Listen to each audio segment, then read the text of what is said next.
Assalamualaikum dan salam keluarga Malaysia. Berita perdana edisi Ahad 10 Oktober 2022. Saya Faris Izzat Syarudin. Dan saya Nurul Hidayah Nawai. Berikut paparan utama malam ini. Mandat pilih kerajaan dikembalikan kepada rakyat.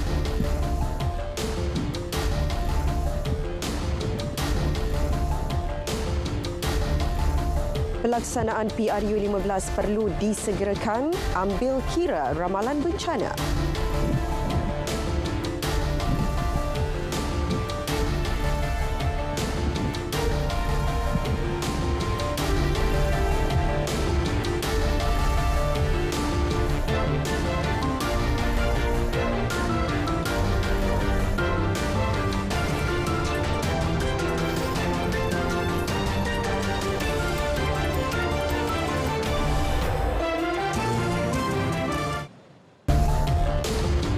Yang di-Pertuan Agong Al-Sultan Abdullah Riayatuddin Al-Mustafa Billah Shah memperkenan pembubaran Parlimen Penggal ke-14.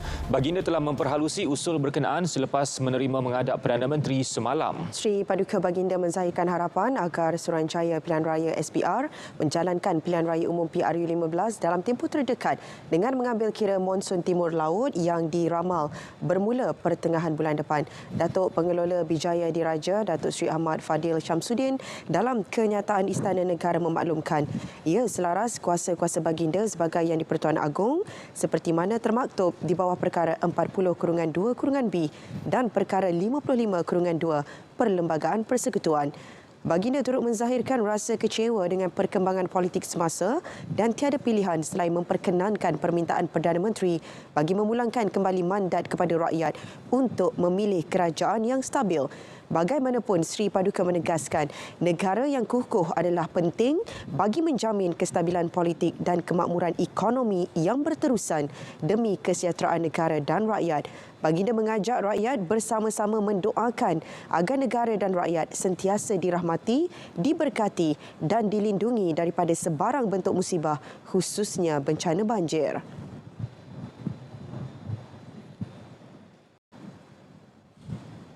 Dalam perkembangan sama, Yang di-Pertua Dewan Rakyat Tan Sri Azhar Azizan Harun memaklumkan telah menerima proklamasi perisytiharan pembubaran Parlimen ke-14 yang ditandatangani Yang di-Pertuan Agong Al-Sultan Abdullah berkuat kuasa hari ini.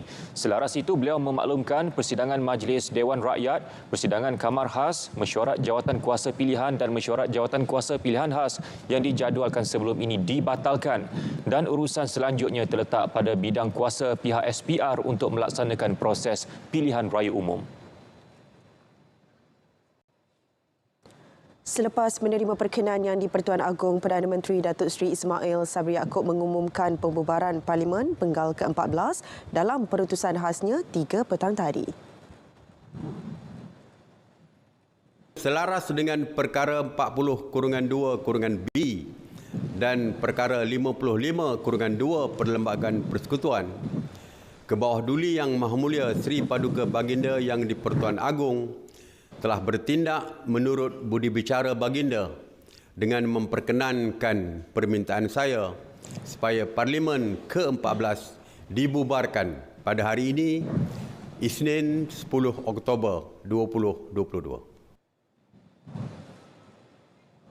Sementara itu, Datuk Seri Ismail Sabri ketika mengumumkan pembubaran Parlimen turut mengesyorkan ketua-ketua kerajaan negeri kecuali Sabah, Sarawak, Melaka dan Johor mengambil tindakan sewajarnya bagi membubarkan DUN. Saya mengesyorkan ketua-ketua kerajaan negeri kecuali kerajaan negeri Sabah, Sarawak, Melaka dan Johor supaya mengambil tindakan sewajarnya bagi membubarkan Dewan Undangan Negeri masing-masing pada tarikh yang sama dengan pilihan raya umum di peringkat Parlimen, meskipun beberapa buah negeri telah memutuskan untuk tidak membubarkan DUN masing-masing. Ia wajar dilaksanakan serentak bagi memastikan rakyat tidak terbeban selain kelancaran proses demokrasi serta menjimatkan kos. Tambah Datuk Seri Ismail Sabri, penetapan tarikh-tarikh hari penamaan calon dan hari mengundi serta urusan-urusan lain yang berkaitan adalah tertakluk kepada keputusan Suruhanjaya Pilihan Raya SPR. Proses ini berlandaskan sistem demokrasi berparlimen dan raja berperlembagaan sebagai pasak pemerintah sejak negara mencapai kemerdekaan. Pembubaran ini dilaksanakan bagi menoktahkan suara-suara yang selama ini meratib keabsahan kerajaan, kerajaan pintu belakang dan kerajaan tebuk atap. Tegas Datuk Seri Ismail Sabri lagi, dengan pembubaran Parlimen ke-14, rakyat diberi mandat memilih kerajaan terbaik yang mampu meneruskan pelaksanaan bajet 2023. Ya, beliau mengingatkan peruntukan RM372.3 bilion yang diumum pada Jumaat lalu merupakan bajet terbesar dalam sejarah negara dan ia khusus memberi manfaat kepada setiap golongan dan lapisan masyarakat. Diundang ditampi beras, dipilih antah satu-satu. Dengan pengumuman ini, mandat akan dipulangkan kepada rakyat. Mandat rakyat adalah penawar ampuh bagi negara menzahirkan kestabilan politik dan mewujudkan kerajaan yang teguh, stabil serta dihormati selepas PRU ke-15.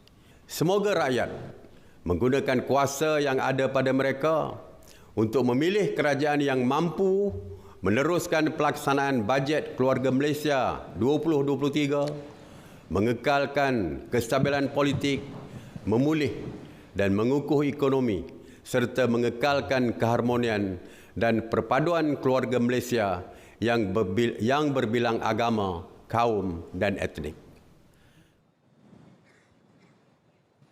Datuk Seri Ismail Sabri turut menzahirkan penghargaan dan ucapan terima kasih kepada keluarga Malaysia serta semua petugas Barisan Harapan ketika pandemik COVID-19 melanda negara. Hasil sokongan ampuh membolehkan kerajaan membawa negara memasuki fasa peralihan ke endemik COVID-19.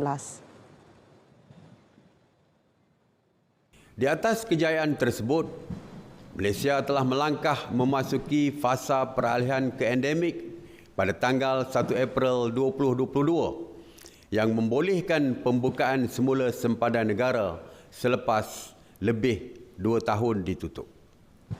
Justru, kita sepatutnya bersama-sama berkongsi rasa bahagia dan bangga apabila negara berjaya keluar dari pandemik. Bahkan Malaysia diiktiraf sebagai negara yang terbaik di Asia Tenggara dalam mendepani cabaran COVID-19. Keberhasilan ini sekaligus menyaksikan pembukaan semula pintu ekonomi dan merancakkan kembali aktiviti pelbagai sektor. Datuk Seri Ismail Sabri turut memaklumkan kerajaan pimpinannya telah mengambil langkah responsif dan proaktif untuk keluar daripada kemelut ekonomi. Terbaru, Bank Dunia menyimak semula unjuran keluaran dalam negara kasar KDNK negara bagi tahun 2022 kepada 6.4% berbanding 5.5% pada Mac lalu. Malaysia diiktiraf sebagai negara ke-18 paling aman di dunia daripada 163 negara dan kedua di Asia berdasarkan Indeks Keamanan Global ataupun GPI 2022 yang menjadi ukuran utama kedamaian global di dunia. Ini merupakan pencapaian terbaik Malaysia sejak GPI diperkenalkan pada tahun 2008. Pelaburan langsung asing FDI meningkat ketara apabila dalam tempoh 6 bulan pertama tahun ini, Malaysia meraih RM47.4 bilion berbanding sepanjang tahun lepas sebanyak RM48.1 bilion. Jumlah perdagangan negara meningkat 33.1% kepada RM1.87 trilion bagi tempoh Januari hingga Ogos tahun ini berbanding RM1.41 trilion tahun sebelumnya. Kerajaan Seri Ismail Sabri yang menekankan semangat keluarga Malaysia berteraskan keterangkuman, kebersamaan dan kesyukuran melalui Memorandum Persefahaman Transformasi dan Kestabilan Politik turut mencapai beberapa perkara. Antaranya pindaan perlembagaan berkenaan larangan ahli Dewan Rakyat bertukar parti, pindaan perlembagaan berkaitan Perjanjian Malaysia 1963, MA 63 dan Akta Anti Gangguan Seksual. Parlimen Penggal ke-14 melakarkan warna suram kepada lanskap politik negara. Belum pernah terpeteri dalam sejarah berlakunya pertukaran 3 Perdana Menteri dan kerajaan memerintah bersilih ganti dalam penggal yang sama. Ini memberi dampak memburuk terhadap sosio-politiko-ekonomi. Begitupun percakaran tanpa henti antara pemain politik dapat dikekang daripada berterusan dengan membawa mereka ke meja rundingan. Bagi meredakan keadaan, kami mencari kebersamaan, bukan perbezaan. Kami mencari kesepakatan, bukan perpecahan.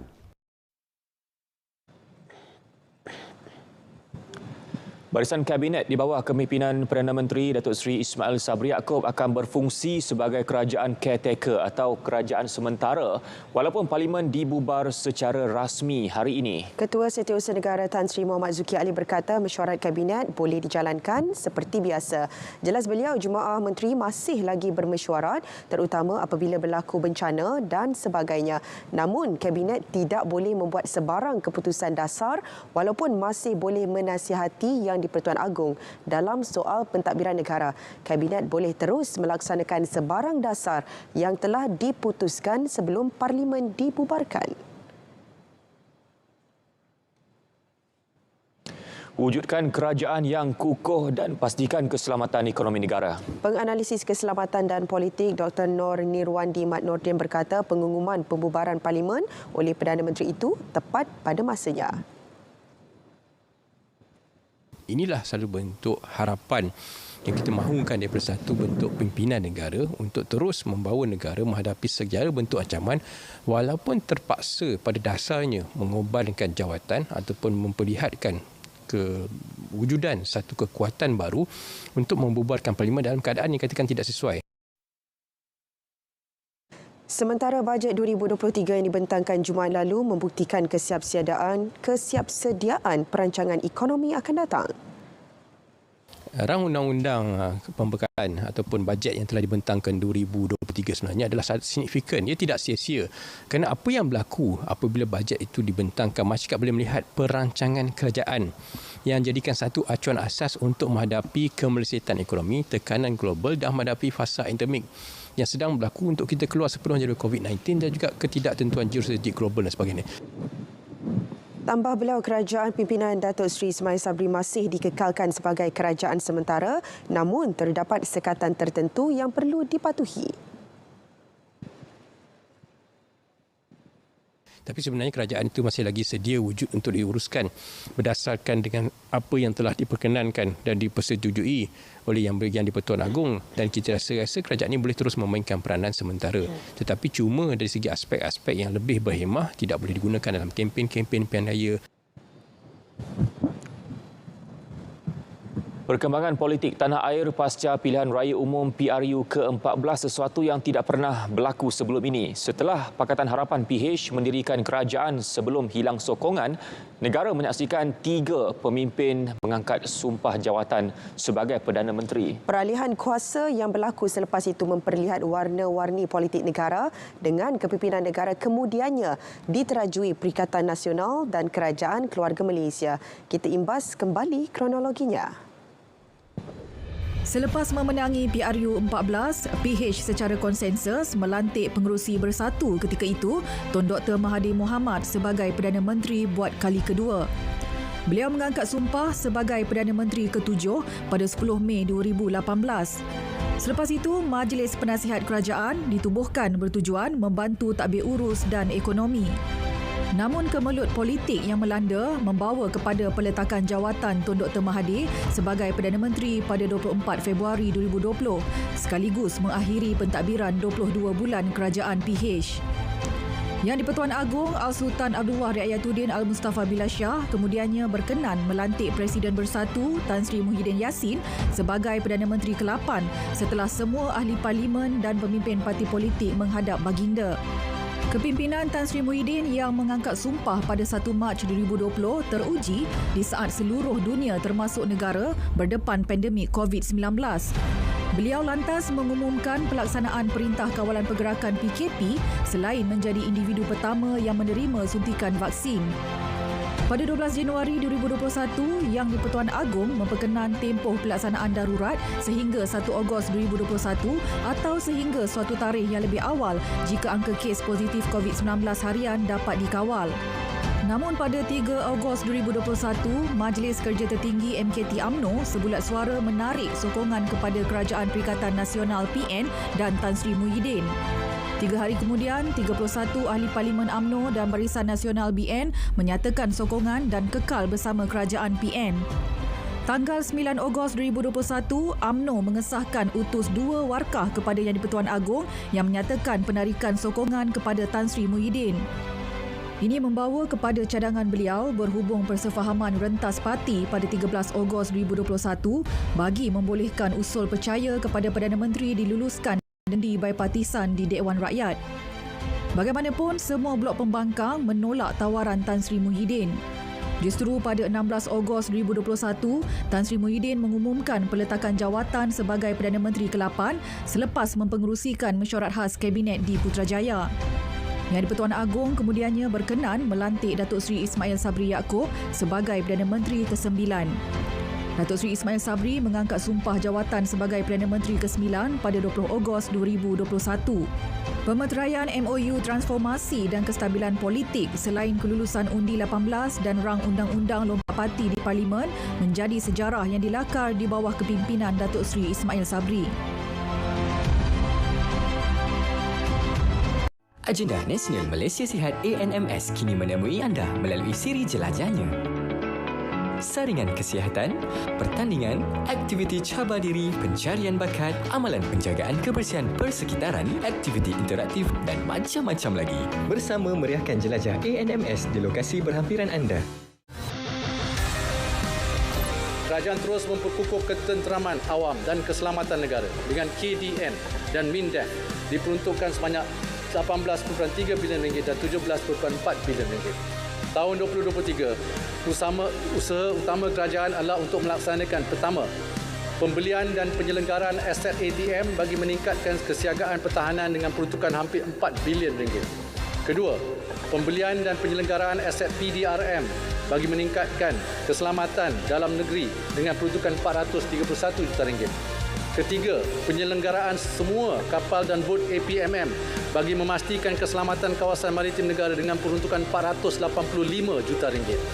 Keempat, perolehan alat pengimbas badan dan menaik taraf fasiliti 5 penjara. Antaranya penjara Seremban Negeri Sembilan dengan peruntukan RM18 juta. Dan kelima, penambahan 25 pos kawalan sepadan PGA, Immigration, Eskom, APMM antaranya di Serikin Sarawak dan Lahad Datu Sabah.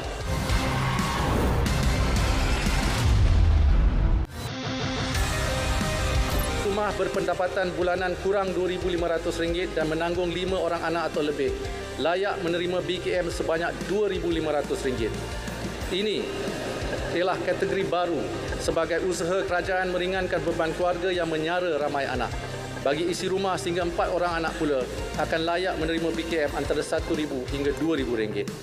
Kepada isi rumah berpendapatan RM2,500 hingga RM5,000, BKM yang disediakan adalah antara RM500 hingga RM1,250 bergantung kepada bilangan anak. Kepada warga emas tiada pasangan serta golongan bujang pula, mereka akan terus menerima BKM masing-masing sebanyak RM600 dan RM350 bergantung kepada had pendapatan tertentu.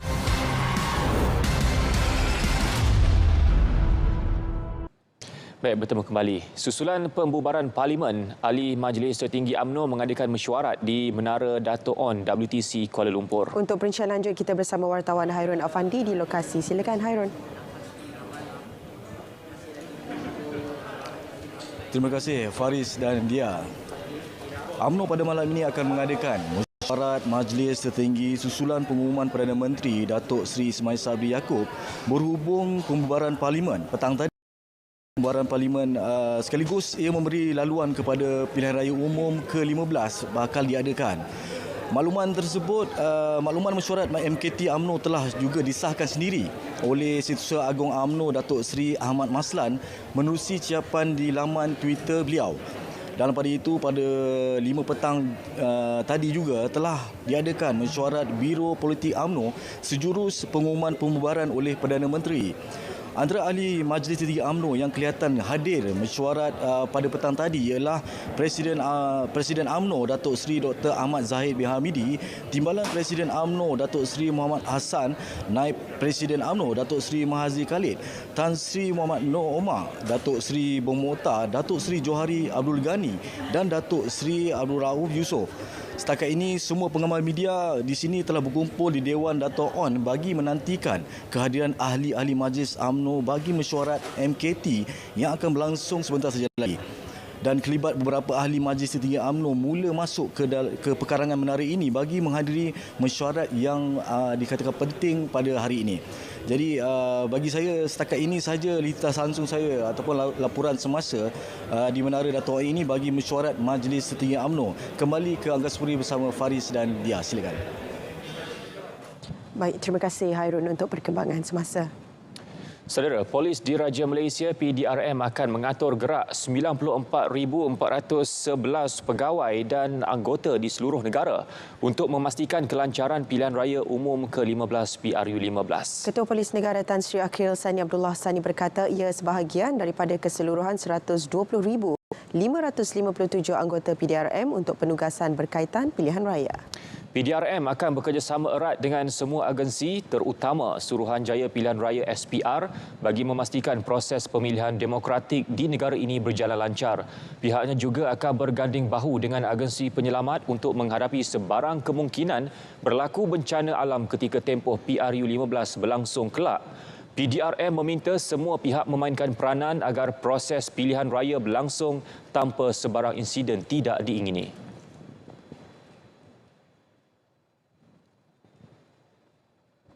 Permohonan undi pos dalam dan luar negara bagi pilihan raya umum ke-15 PRU15 kini dibuka serta-merta. Manakala tarikh tutup permohonan akan dimaklumkan selepas Suruhanjaya Pilihan Raya SPR bermesyuarat bagi menentukan tarikh-tarikh pilihan raya.